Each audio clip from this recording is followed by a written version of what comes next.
5 राज्यों में मतदान की तारीख बेहद नजदीक है। ऐसे में बीजेपी 3 प्रमुख राज्य मध्य प्रदेश, राजस्थान और छत्तीसगढ़ में अपना पिछला प्रदर्शन नहीं दोहराना चाहेगी। राजस्थान, एमपी, छत्तीसगढ़ में पिछला विधानसभा चुनाव क्यों हार गई थी बीजेपी, इस बार भी तैयार है वही चक्रव्यूह।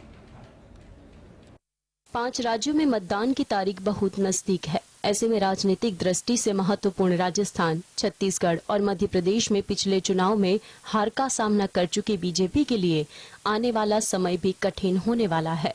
2018 के चुनाव में मध्य प्रदेश में त्रिशंकु विधानसभा बनी थी। कांग्रेस ने जीत के बाद सरकार बनाई, लेकिन सिर्फ 18 महीनों के लिए। उसके बाद बीजेपी के दांवपेच से फिर शिवराज सिंह चौहान की सरकार बन गई।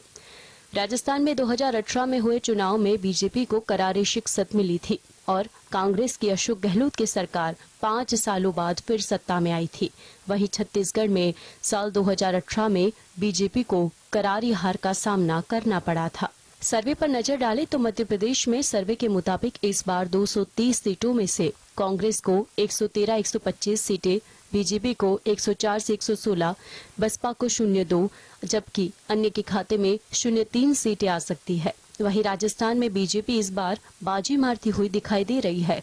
इसके अलावा छत्तीसगढ़ के ओपिनियन पोल पर नजर डालें तो राज्य में कांग्रेस को 45 से 51 सीटें मिल सकती है। बीजेपी के खाते में 39 से 45 सीटें आ सकती है। Bureau report, GSTV। यूपी में अखिलेश यादव ने कहा कि भाजपा सरकार की गलत नीतियों के चलते पिछड़ों, दलितों और अल्पसंख्यकों के साथ अन्याय हो रहा है, जिसके चलते देश भर में जातीय जनगणना की मांग हो रही है।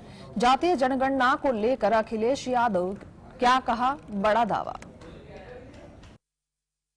लोकसभा चुनाव से पहले जातीय जनगणना को लेकर सियासत तेज हो गई है।